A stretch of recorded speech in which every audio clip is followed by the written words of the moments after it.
जी बिस्मिल्लाहिर्रहमानिर्रहीम قدرمنو کتونکو د شمال نیوز ډاټ کام لاړخ نه غفران الله تاسو په درانه خدمت کې حاضر یم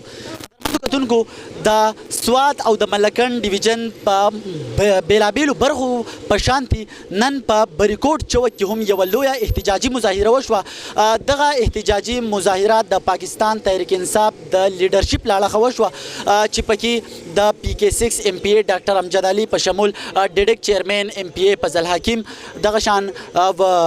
صوبایي وزیر محب الله بابوزی سټي میر شاهد علي هم ګډون کړو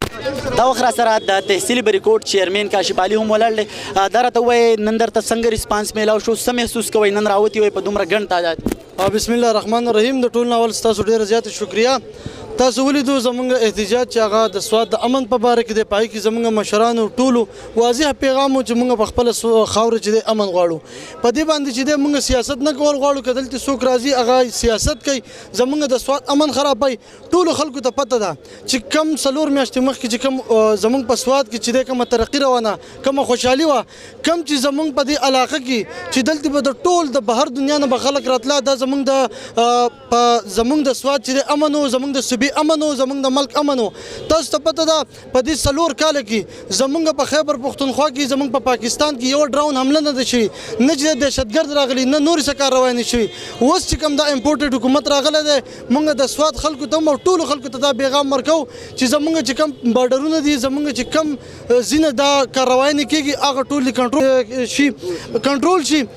دغه زمونږ واضح پیغام دی د سوات په خاوره امن غواړو او موږ په دې کې سیاست چې دی هغه نه غواړو دا نن چې موږ خبرې کولې دا د هغې خبرې تاسو ولیدئ چې په نشاط چوک کې چې کم پیغام ورکړی شوی چې کم ماشومانان چې دی هغه په دې کې زخمي شوي وو کم ډرایور چې دی هغه شهید شوی و د هغې یو پیغام و ټولو خلکو ته په هغې کې نه جنډه وه نه ټوپۍ وه نه پکې څه بله ناره وه ټول خلکو ته په هغې کې ټول خلک چې دی هغه تلي وو هغه په دې ناره تلي وو که ستاسو خیال وو په هغې کې پرایویټ چې څومره سکولونه دي هغو دا خبره کړې وه چې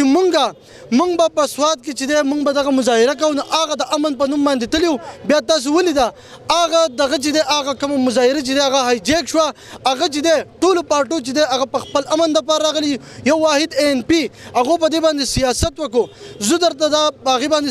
سیاست وکړو دا نن چې دی د هغې خبرې جواب و دا موږ چې مظاهره کول په اخره کې زه ټولو خلکو ته دا وایم چې کم منظور پښتین دی که بل دی هغه زموږ په سوات کې سیاست کوي نو موږ دا واضح پیغام دی چې موږ په سوات کې امن غواړو او موږ دلته نور چې دی بدامني نه غواړو او موږ ټولو خلکو ته دا وایو چې په دې خبر د سیاست نه کوي